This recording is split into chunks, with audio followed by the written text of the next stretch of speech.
divulged for legal reasons. Allegro replied that, as conveyed to me, the request was accompanied by the expression of some rather strange sentiments originating,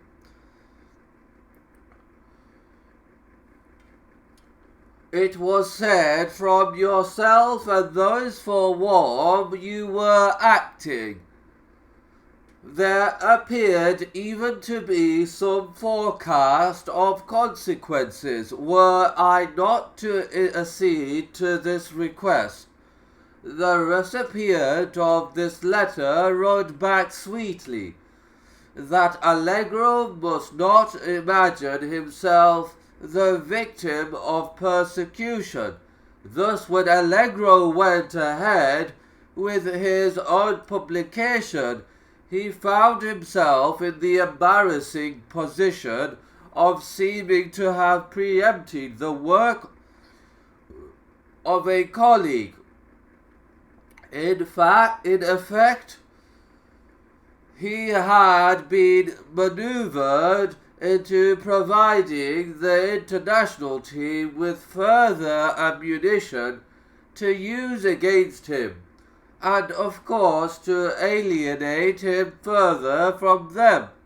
Milik's translation, in fact, did not appear until 1962, 2 years after Allegro's 6 years after the Copper Scrolls had been sliced, opened in Manchester, and 10 years after it had been discovered.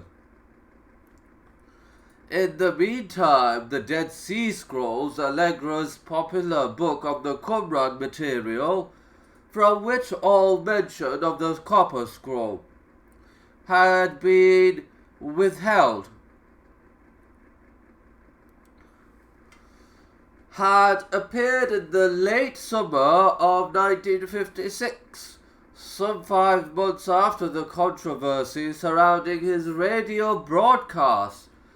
The controversy, and especially the letter to the Times, had, as Allegro predicted, ensured the book's success.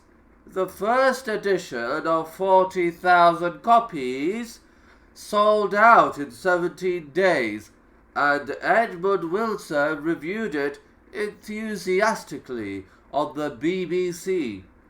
The Dead Sea Scrolls, now in its 2nd edition and 19th printing, continues to be one of the best introductions to the Qumran material. De Vaux did not see it that way, and sent Allegro a lengthy critic.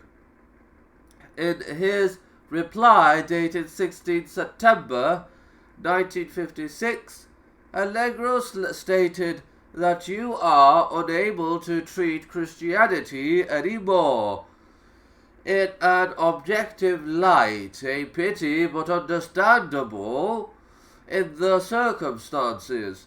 In the same letter, he draws attention to a text among the scrolls, which refers to the Son of God.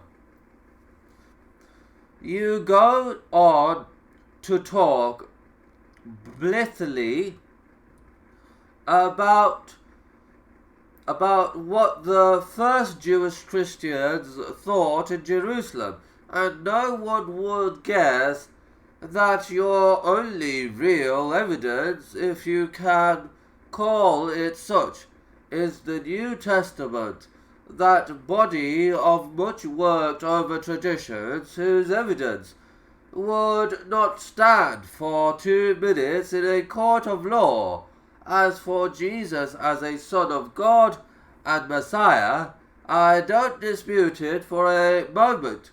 We now know from Qumran that their own Davidic Messiah was reckoned a Son of God, begotten of God, but that doesn't prove the Church's fantastic claim for Jesus that he was God himself.